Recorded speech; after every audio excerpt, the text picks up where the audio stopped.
Israel expande a ofensiva terrestre na faixa de Gaza, apesar da pressão internacional para a proteção dos civis. Familiares pedem a libertação dos prisioneiros da Batalha de Azovstal. Rússia reforça a ofensiva, principalmente na região de Donetsk. Matteo Salvini junta em Florença algumas das principais figuras da extrema-direita europeia e sublinha que existe no continente uma alternativa à esquerda. A ofensiva terrestre de Israel expandiu-se para todas as regiões da faixa de Gaza. O exército ordenou mais evacuações no sul, onde se concentra a maior parte da população civil, e garantiu que as suas operações contra o Hamas não serão menos devastadoras do que têm sido no norte. Pesados bombardeamentos seguiram as ordens de evacuação. Os palestinianos dizem que estão a ficar sem lugares para onde ir no território isolado. Durante a noite, um ataque a uma entrada do hospital Kamal Adwan, no norte de Gaza, matou várias pessoas, segundo a agência palestiniana Wafa. Num comunicado, o governo do Hamas acusou o exército israelita de uma grave violação do direito humanitário internacional. Do lado israelita contam-se 5 soldados mortos desde o fim da trégua, 3 durante a noite de domingo para segunda-feira. Israel está a ser pressionado pela comunidade internacional para proteger os civis. O exército israelita afirma que os seus caças e helicópteros atingem alvos do Hamas, incluindo túneis, centros de comando e instalações de armazenamento de armas. Com a interrupção das negociações para a libertação dos reféns, caiu a esperança do novo cessar-fogo. Os familiares que pedem nas ruas de Kiev a libertação dos soldados feitos prisioneiros na Batalha de Azovstal, em Mariupol, receberam a notícia de que o Ministério Público abriu uma investigação por alegados crimes de guerra cometidos na altura da rendição. A investigação surge horas depois das Forças Armadas terem confirmado a veracidade do vídeo que mostra soldados a serem abatidos depois de se entregarem.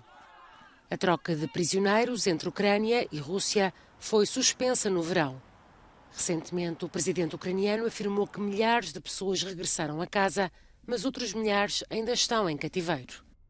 Na frente da batalha, a atividade de infantaria russa aumentou nas últimas horas, principalmente em Avdiivka, na região de Donetsk. A Rússia anunciou este domingo a destruição de um posto de comando subterrâneo das forças antiaéreas ucranianas e de armazéns e arsenais inimigos. A Ucrânia espera um novo inverno de guerra com mais ataques de drones e mísseis, diz o ministro ucraniano dos Negócios Estrangeiros, Dmytro Kuleba, numa entrevista à Euronews Sérvia. Quanto às negociações de paz, propõe uma solução em pequenos passos. I would recommend supporting peace formula proposed by Ukraine as a path towards ending the war. And second, focusing on specific problem created by the war and trying to solve it in relations with Russia. Nos dias 14 e 15 de dezembro, o Conselho da União Europeia, em Bruxelas, irá decidir sobre o início das negociações de adesão com a Ucrânia e a Moldávia. We both, Ukraine and Serbia, belong with Europe. We are both European nations. We have our national interests, but we are all Europeans. So it's about strategy. It's about expanding European rules, European principles, European way of life to its historical space.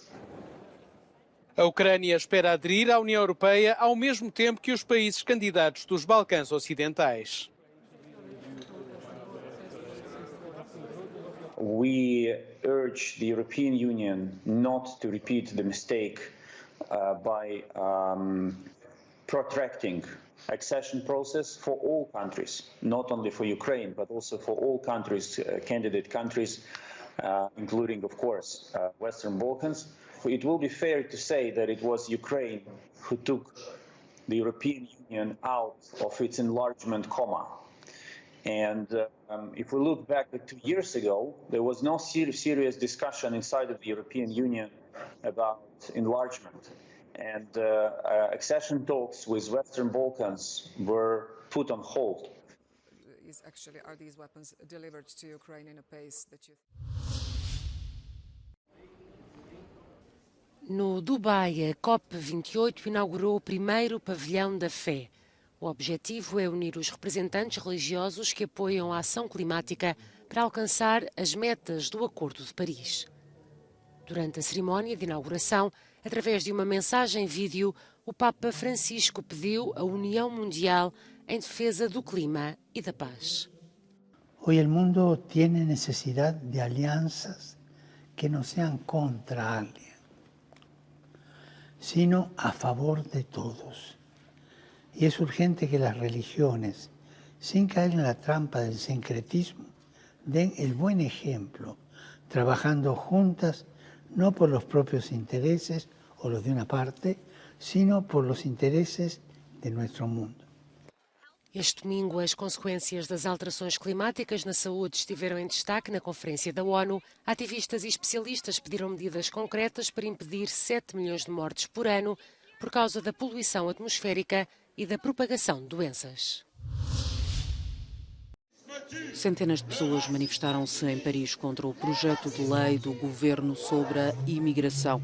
O documento tem como objetivo reforçar e acelerar o processo de deportação de estrangeiros considerados como séria ameaça à ordem pública.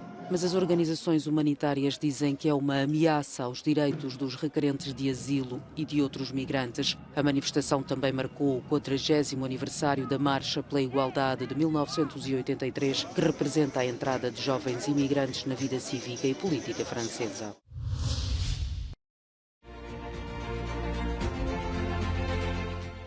Matteo Salvini encerrou a conferência que reuniu em Florença os representantes dos partidos europeus de extrema-direita com a convicção de que é possível na Europa ter uma alternativa à esquerda. Oggi presentiamo agli italiani e a tutti gli europei un'idea di Europa diversa, l'Europa dei diritti contro l'Europa dei tagli. Marine Le Pen abriu a convenção com uma mensagem de vídeo. A deputada francesa afirmou que faz parte de um movimento de resistência democrática e patriótica. Para além de Itália e França, estiveram presentes representantes de países como a Bulgária, Bélgica, Áustria e Chequia. Tal como Le Pen, Geert Wilders, o líder do Partido da Liberdade dos Países Baixos, não esteve presente, mas não quis deixar de participar no evento.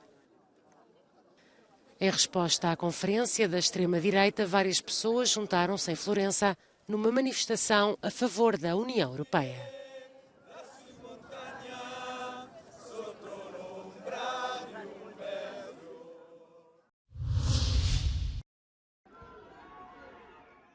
O esfaqueamento de 3 crianças e de uma mulher em Dublin na semana passada chocou o país. Vários protestos revelaram que o pensamento de extrema-direita está a ganhar força na Irlanda. The far right is a very small movement in Ireland. However, they are feeding into concerns about the immigration system in Ireland, the impact that large numbers of migrants are having on Irish society, which is putting stresses on the housing sector. So they're capitalising on this issue. A questão central do descontentamento em relação ao Estado irlandês é a imigração. A população da Irlanda aumentou de 3,9 milhões em 2002 para pouco mais de 5 milhões atualmente. 1 em cada 5 residentes irlandeses desde 1998 nasceu no estrangeiro e há 13 mil pessoas declaradas sem abrigo. O Partido da Liberdade irlandês, que não tem representantes eleitos, pede uma mudança na política de imigração. I believe the government's system of reckless open borders, allowing a large number of unvetted males of unknown origin into the country, has led to an increase, as it has in all countries, be it Sweden, France and Germany, an increase in violence and sexual assault. Com muito pouco desemprego e uma economia próspera, o aumento das rendas em Dublin está a tornar difícil para muitas pessoas pagar uma casa. Mas muitos organismos lembram que os imigrantes são necessários. We don't think society or the economy could keep going without the immigrant population. It's not a homogenous group. We see a lot of immigrants from Europe who predominantly come to work. The rioting scene here in Dublin last week has turned out to be a major wake-up call for the Irish government. The Irish police are to change tactics. The Irish public are angry that the far right appears to have taken hold. If the Irish government doesn't adequately address the issues around mass immigration, what happened here on this very street last week could happen again in the not-too-distant future. This is Ken Murray for Euronews in Dublin.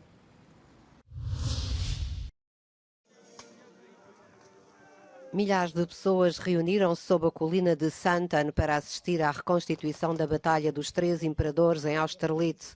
A participação dos amantes da história foi recorde, talvez pela influência do recente filme de Ridley Scott sobre Napoleão Bonaparte.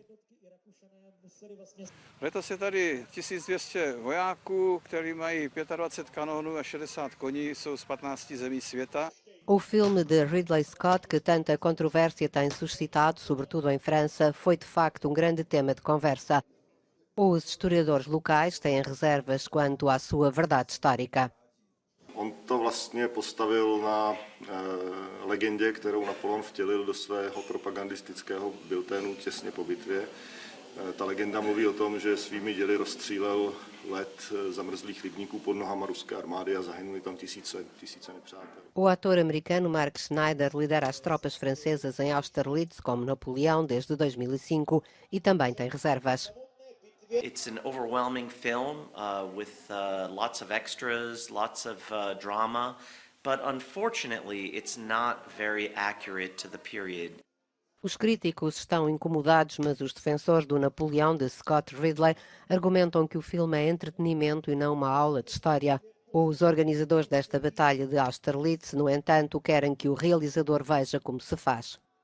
Organizátoři bitvy chtějí příští rok pozvat také Ridleyho Scotta, aby se podíval na prostředí a na to, jak bitva pravděpodobně vypadala. Jiří Skáncel, Euronews, Slavkov, Austerlitz.